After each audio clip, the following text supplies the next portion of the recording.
তোমার দোয়া রিজেক্ট করে দিলাম, এটা আল্লাহ কখনো বলে? সুবহানাল্লাহ পড়বেন না? দোয়া করা মাত্রই কবুল করে কে? তবে তিনটা পদ্ধতিতে করে। চিল্লায় বলেন তো কয়টা? যখনই যা চাইবেন আল্লাহ বলে দেব দেব দেব, দেব না কখনো বলে না।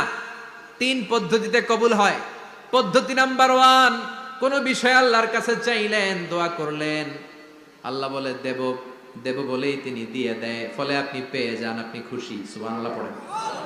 পদ্ধতি নাম্বার 2, আপনি আল্লাহর কাছে কিছু চাইলেন, আল্লাহ তখনও বলে বান্দা তোরে দেব, রিজেক্ট করে দিলাম এটা বলে না, দেব তবে এখন না, লেটার অন, একটু দেরি করে, পরে দেব, কখন দিলে আমার জন্য ভালো, আমার চেয়েও ভালো জানে কে? তাইলে মাঝে মাঝে সাথে সাথে দেয়, মাঝে মাঝে দেরি করে দেয়।